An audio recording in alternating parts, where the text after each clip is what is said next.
Before I start my message this morning, I think it would only be appropriate to recognize the guys who have participated in this morning's Mother's Day service. It was except for Lorraine back here, we just can't find another organist, or a guy to do this. But we appreciate you, Lorraine, for playing for us today. Another person that you may not have met, but you see him up here in the choir. It's Jonathan Eaton. Stand up, John. Let them see your smiling face.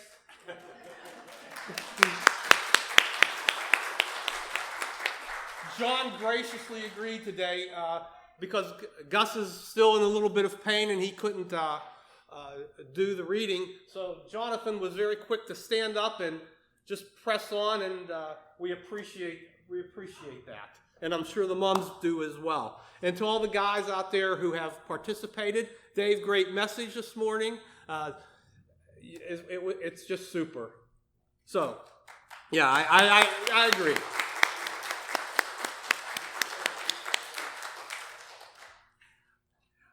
Motherhood is a funny thing. It brings joy, sadness, laughter, and frustrations. Motherhood can be the most rewarding job on the planet most days, but it can also be the hardest. Day in and day out, moms are on the battlefield, wiping noses and cultivating future stars. You know, I think the beauty of motherhood gets lost in all the day-to-day routines. Lost in the snot, lost in the tears, lost in the yelling. Remember back to the day when you became a mother to your children? Can you remember the change that they brought and the new experiences they presented? Each one so unique and so different. Each one forever changing your lives. Each one opening new doors and teaching new life lessons around every turn. It was nothing like you could ever have imagined. That little child entered your world and stole your heart. He or she was perfect. Little did you know that that child would not only teach you the joys of motherhood, but would teach you to be a better you. Challenge you to see the world a little differently. Encourage you to love like you never knew was possible. Your children have made you more accepting of things you don't understand and have changed the way you approach the problems in life. And most of all, they taught you to love unconditionally. A love that could not be any more different, more unique, or more perfect than it already is. Let me share a few responses from women on a recent poll when they were asked, "You know you're a mom when you do more in 7 minutes than most people do all day." Happy hour has become the 60 minutes between your kids going to bed and you going to bed. A glass of wine counts as a serving of fruit. Going to the grocery store by yourself is a vacation. You'd rather go to sleep than have sex. A 15-minute shower with the door locked feels like a day at the spa. Peeing with an audience is part of the daily routine. By the end of the day, brushing your teeth feels like a huge accomplishment. This morning, Ralph read from the 31st chapter of Proverbs. It details the standards that King Lemuel's mother advised him to look for as he searched for a wife. Now, let's be honest. How many of you moms measure up to those standards? Raise your hands. As you laugh, you read. I thought so. You might as well go and take up permanent residence in the I can't measure up lane, right? This lesson from Proverbs leaves you with the impression that this is the approved standard version mom. Family-centered, good businesswoman, great cook, generous, prepared, discreet, praiseworthy, wise, and beautiful. This is precisely why I'm glad the Bible gives us pictures of other kinds of mothers too. You know, the ones that cause us to nod our head and affirm the phrase, if you can't be a good example, then you'll just have to be a horrible warning. Granted, there are other moms in God's Word, but indulge me as I share just a sampling of the good, the bad, and the downright bizarre. Let's start with Eve, the mother of all, the original mother, more specifically of Cain, Abel, and Seth. Eve is probably best remembered as being duped by Satan. She was the woman who made the monumental, mind-blowing, affects everybody forever mistake. So she probably deserves the bad rap that she gets. But maybe she was the first to participate in the fruit just because she was the only one who could remember where it was in the garden. Women just know where stuff is. You have to feel a little bit of sympathy for Eve, though, because she didn't have a mother to ask about how things were back in the day. When the kids had a temperature or were teething, she just had to figure it out on her own. But on a positive note, there was also no one around to tell her she was doing it all wrong. And sure, she got us in epidurals, but she also had the mother of heartaches as well. Her sons were involved in the first homicide without Nintendo or violence on TV to blame it on. She was the first mom that had to bury her child. From Eve, we can learn the importance of being aware of Satan's schemes and his desire to ruin families. Then there's Sarah, the mother of Isaac. This is the mom who gives hope to everyone who waited a little late to get started on the mommy track. Not that she didn't try. Her room was just on a different biological clock. God had made a promise to Abraham that he would be the father of many nations. And this led Sarah to the logical conclusion that she would be the mother of many children. When this wasn't happening in a timely manner, Sarah decided to do her own thing, so to speak. She gave her handmaiden, Hagar, as her maternal stunt double. This resulted in the child, but not the child. When the messenger of the Lord told Abraham that it really would be Sarah that was going to deliver the promised baby, Sarah overheard and laughed. But as promised, Sarah did give birth to a son, and her lineage would include Jesus Christ himself. But think about it. Sarah was over 90 years old. If you were her age, you'd probably laugh too. Just thinking about how the breastfeeding would go would drive even the most somber woman into hysterics. Sarah could laugh at her late start with motherhood, knowing that good things come to those who wait. Her faith serves as a shining example for every person who has to wait on God to act. Next is Rebekah, the mother of Jacob and Esau. For every mother who has had the temptation to play favorites with her children, pay attention to Rebekah. She didn't just play favorite, she schemed and connived and was the accessory to one of the biggest daddy dupes in history. It says it all quite plainly in Scripture. Isaac loved Esau, but Rebekah loved Jacob. This kind of favoritism does not bode well for a family. And when the lines are drawn, it's obvious when it's obvious who is sick with whom, life can get very messy. Rebekah colluded with Jacob to take the birthright from his older brother. I'm sure she rationalized that it wasn't such a bad thing, since the twin boys were only separated by moments. Rebekah was assertive in a time when women were expected to be submissive.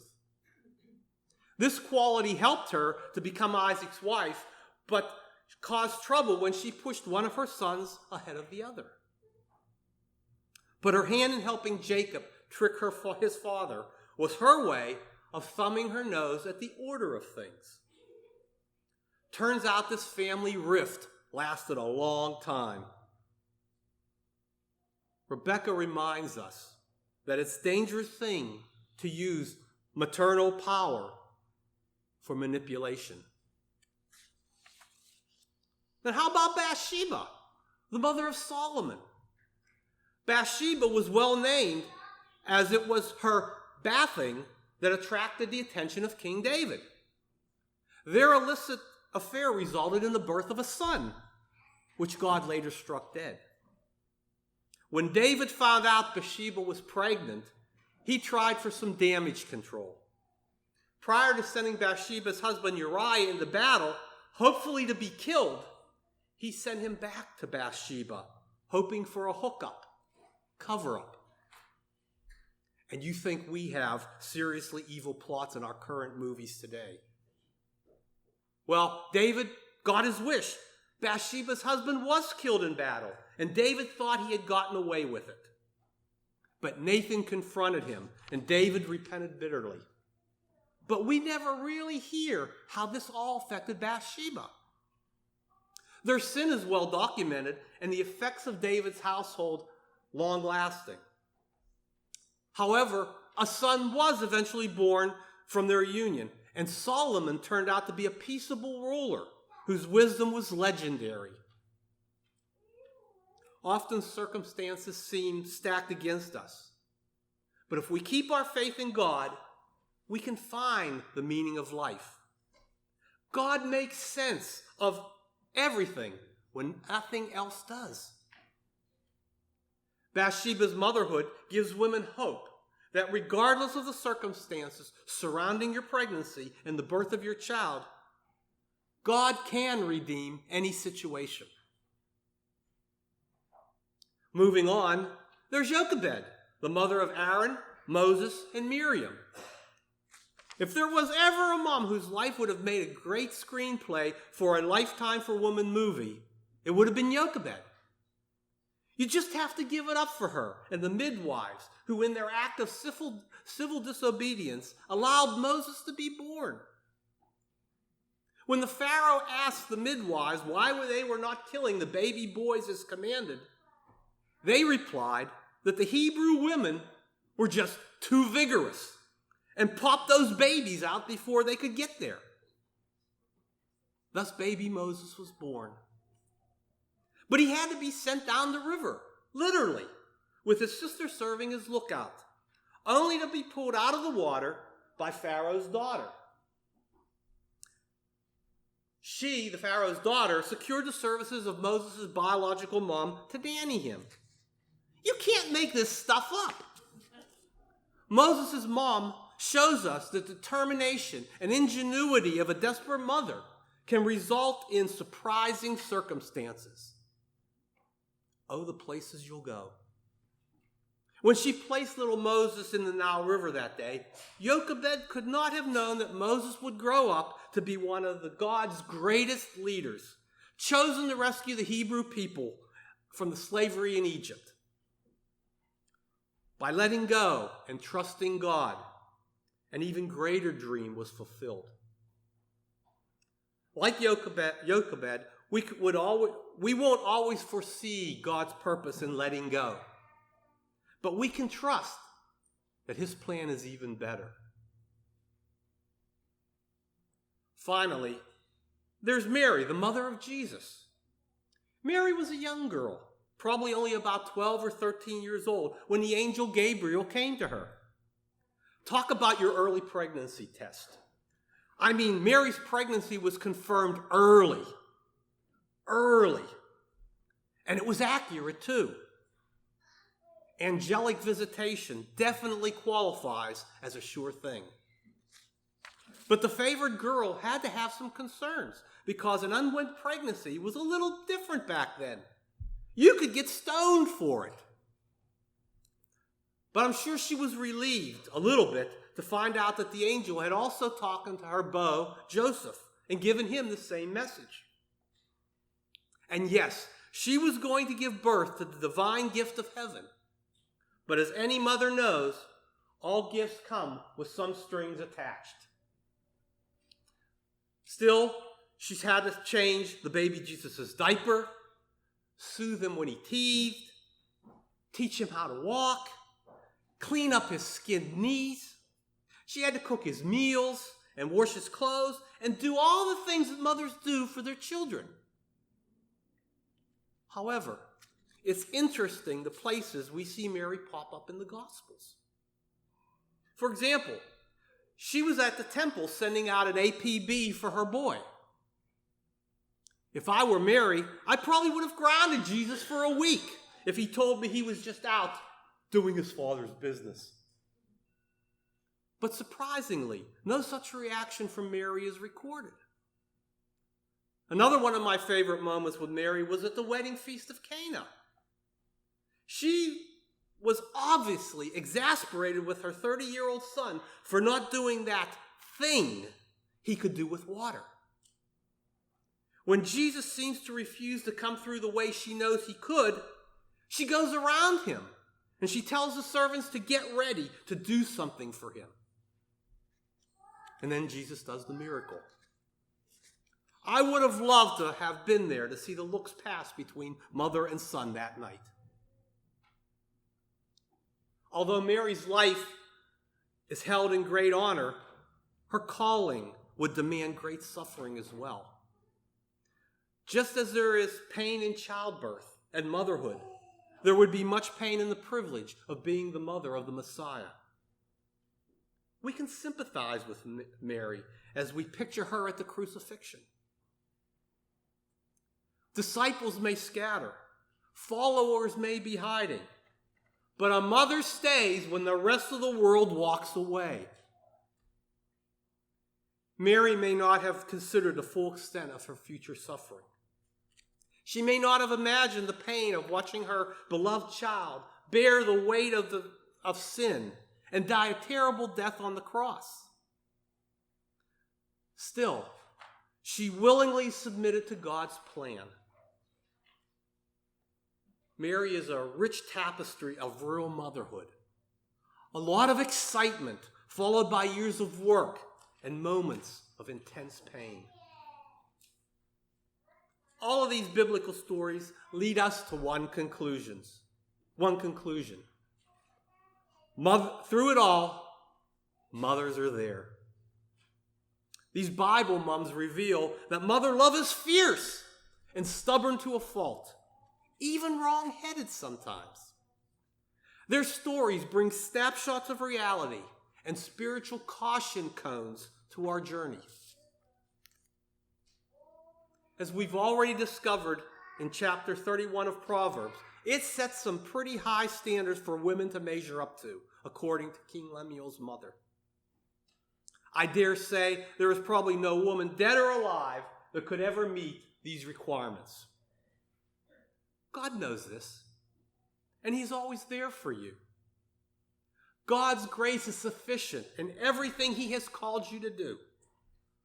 He will help you get through it all, just as he helped so many other moms in the Bible.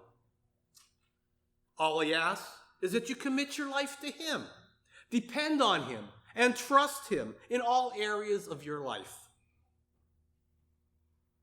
How do you measure up as a mom? Verse 30 from Proverbs, which Ralph did not read, I think sums it up quite nicely. Charm is deceptive, and beauty does not last. But a woman who fears the Lord